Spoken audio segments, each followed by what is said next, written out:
What is up, guys, and welcome back to an episode of the F1 Clash 2024 series. We are here then for episode number 18. If you guys did miss the previous episode where there was a lot that happened, it was 3 races for us, luckily, and we managed to get our first sprint race crate, a gold one for that matter, but it was a very good race, and now this time around, we are here opening some of the loot that we got from our previous race, which unfortunately was not that much, but we could immediately get into the first race, and we are going back to the 2-race format. It was a lot of time to record that, and I do prefer sort of these 2 races, and we'll just focus more on the action here. And for the first time in a while, we are at the Bahrain International Circuit here, so we'll see how this ends up here, and we are going to look through the qualifying here. It's not looking too bad at the moment as we come across the line. It's going to be a decent qualifying for actually us, and you can see not using Russell, we're using Sainz instead. This was a time where Sainz did have a 10% boost, so that's why I used him this time around, or I'm not sure, but one of these drivers had a boost,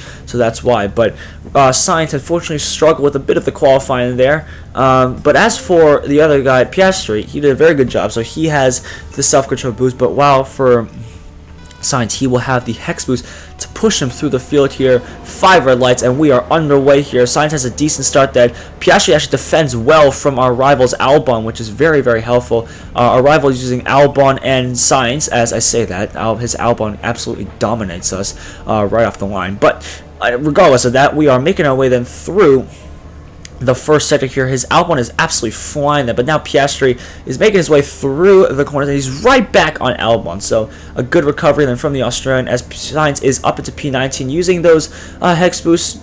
Not to the greatest effect, but he's not lost too many positions, unfortunately. So, I mean, the worst thing obviously that could happen is him being down in P24, but unfortunately Piastri has lost quite a bit of ground than compared to his rivals. But he is on the hard tires. Remember that. We are going to try to do a 4-3 where he will come back then. So he'll be on the softer tires at the end of the race.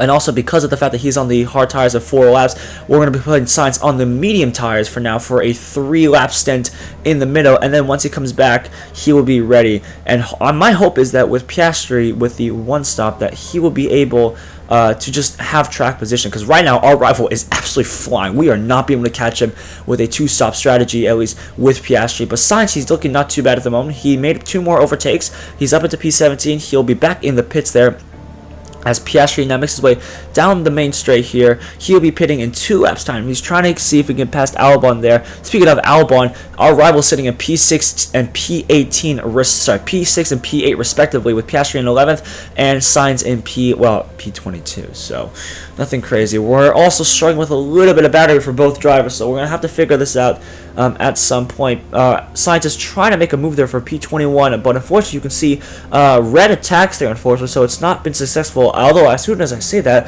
Sainz must have gotten the message, and he is now perfectly placed. But